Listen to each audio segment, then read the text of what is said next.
Let's get back to federal politics now. With me, our regular panel, Peter McGorran, a former Howard government minister, and Simon Banks, former Labor advisor. Gents, great to see you both. Peter, what's your assessment 12 months in of the Albanese government that registered its anniversary yesterday? I heard Richo only a few minutes ago, Kieran, and I largely agree with his assessment, but I differentiate in giving Prime Minister Albanese an A+ for his international work, especially on national security and defence and diplomacy, especially with China. Domestically, I barely give him above a C. We're still beset with a deficit, budget deficit, increasing debt, rising cost of living, electricity, household prices out of control, and an energy policy which is insane in closing down coal-fired power station without renewables to take up baseload electricity. So I think for my money, you've got to separate the Albanese's very successful 12 months internationally compared to his domestic policy.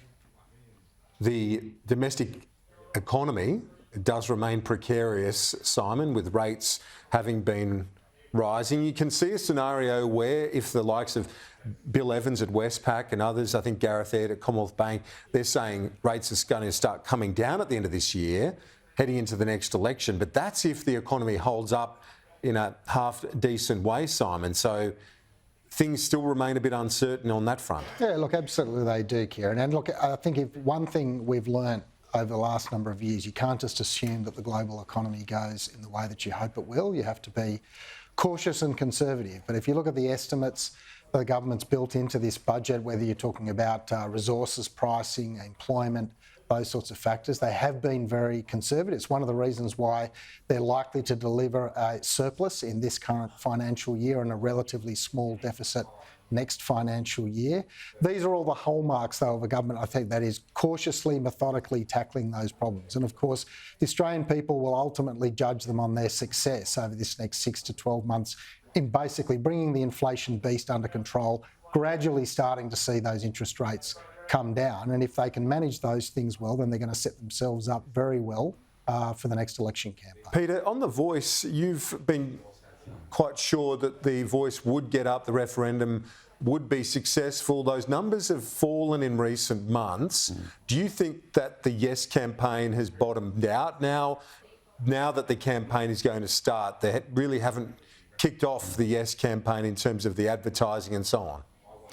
No, Kieran, I think it could bottom out even further unless they begin to reassess the strategy and not just rely on football associations and large corporations to generate renewed interest. I think it will require more than that. I think they do now have to tackle the two core weaknesses that have been there since day one, being, of course, more detail and how will it improve the life and living conditions of so many of our disadvantaged Indigenous communities. Unless they tackle the detail issues, I think they're in real trouble. Queensland will vote no.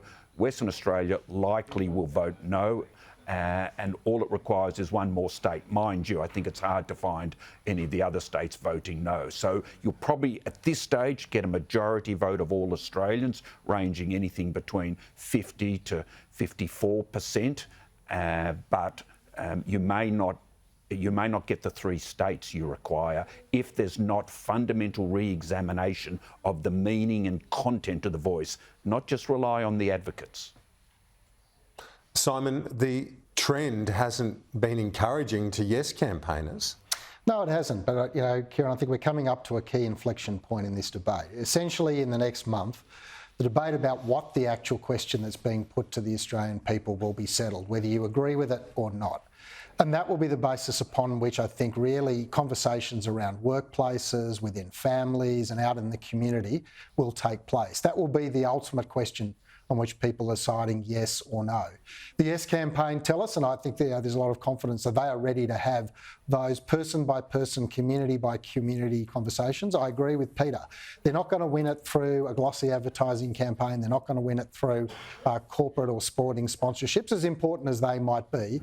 They're going to win it in basically down at the pub or in the lounge room of ordinary Australians about pointing out what a dignified, respectful thing this is, to simply listen to our Indigenous Australians about the problems that they face and come up with better solutions for the future.